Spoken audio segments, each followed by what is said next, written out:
Student, it is I who is responsible for this loss.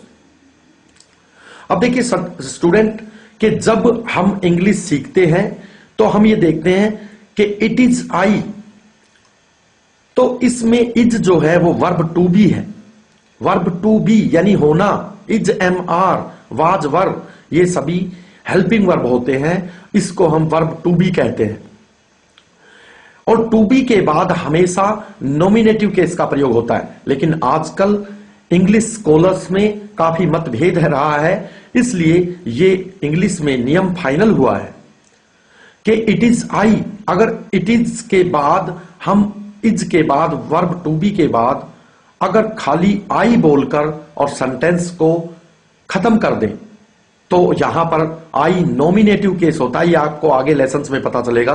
Nominative case I बिल्कुल सही है। अगर आप ये कहें इट इज मी और सेंटेंस का एंड कर दे तो वहां पर मी भी चलता है, लेकिन स्टूडेंट ये नियम है कि अगर इट इज के बाद ऑब्जेक्ट या सब्जेक्ट के बाद अगर पूरा क्लॉज दिया हुआ है, अगर clause who is responsible for this loss, तो ऐसे में हमेशा नॉमिनेटिव केस का ही प्रयोग होता है। इट इज आई, यहां पर इट इज मी करके अगर हम who is responsible, it is me who is responsible for this loss करें तो यह बिल्कुल ही गलत है। अगर सेंटेंस आगे भी और जाता है तो इट इज आई यानी आई होगा, नॉमिनेटिव केस होगा, और अगर सेंटेंस का एंड आप करते हैं तो इट इज मी भी हो सकता है। लेकिन हम इस सेंटेंस में देखते हैं it is I who is responsible for this loss. तो स्टूडेंट इसमें वो गलती नहीं है जिसके बारे में हम डिस्कस कर रहे थे, वो तो आपकी इंग्लिश की नॉलेज के लिए मैंने आपके समक्ष रखा था।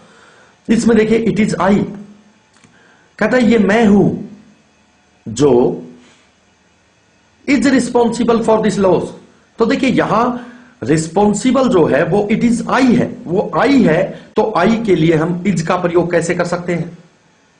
आई के लिए इज का प्रयोग नहीं हो सकता इस सेंटेंस में, आई के लिए हमें एम का प्रयोग करना चाहिए। तो यहां पर आएगा it is I who am responsible for this loss, क्योंकि कमी का, हानि का जो जिम्मेवार है वो मैं खुद हूं, तो मैं हूं होता है, मैं इज नहीं होता, मैं है नहीं होता, मैं हूं होता है।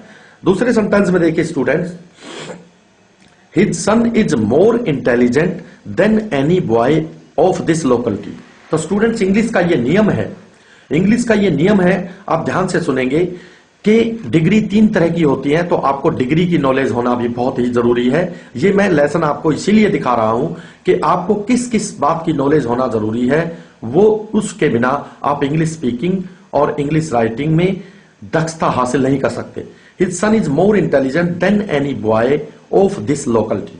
देखिए students, his son is more intelligent, तो मैं बता रहा था कि डिग्री 3 प्रकार की होती है। डिग्री एडजेक्टिव से बनती है, एडजेक्टिव की डिग्री बनती है, और डिग्री 3 प्रकार की होती है, जैसे हम कहते हैं पॉजिटिव डिग्री, कंपैरेटिव डिग्री और सुपरलेटिव डिग्री।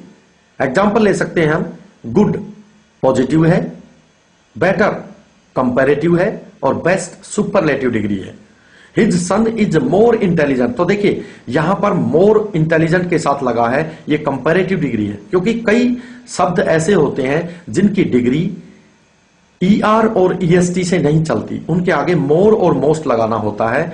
तो पॉजिटिव वर्ड जो है वो क्या है? इंटेलिजेंट। इंटेलिजेंट से पहले मोर लगाने से वो कंपैरेटिव बन गई, और मोस्ट लगाने से वो सुपरलेटिव बन जाती है। तो नियम ये है कि कंपैरेटिव डिग्री का प्रयोग हमेशा 2 की गिनती के लिए होता है। अब बताइए, ये आपको नहीं पता होगा तो आप इंग्लिश कैसे बोल सकते हैं? कंपैरेटिव डिग्री का प्रयोग हमेशा 2 की गिनती में होता है, जब तुलना 2 के बीच की जाए, जबकि सुपरलेटिव डिग्री का प्रयोग 2 से ज्यादा के लिए होता है।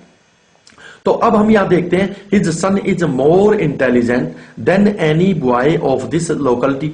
अब तुलना 2 में की गई है और देन का प्रयोग आगे किया गया है, और comparative degree is always followed by then. तो देखिए कंपैरेटिव डिग्री के बाद देन भी लगा हुआ है, यहां तक भी बिल्कुल सही है। Any boy of this locality, किसी बच्चे के मुकाबले में। तो देखिए स्टूडेंट, तुलना 2 में की गई है, तो ऐसे में हमें किसी बच्चे के मुकाबले में नहीं बल्कि किसी दूसरे के मुकाबले में, अगर दूसरा वर्ड यानी एनी के बाद अदर का प्रयोग हम कर देते हैं, एनी के बाद हम अदर का प्रयोग करते हैं यहां पर, तो हमारा वाक्य बिल्कुल ही सही हो जाता है। Any other boy of this locality, कहता है उसका बच्चा ज्यादा बुद्धिमान है इस लोकलिटी के किसी दूसरे बच्चे के मुकाबले में। तो इस तरह से हमें डिग्री की नॉलेज होना बहुत ही जरूरी है। डिग्री ऑफ एडजेक्टिव, पूरे एडजेक्टिव हमें अच्छी प्रकार से आने चाहिए। नंबर 3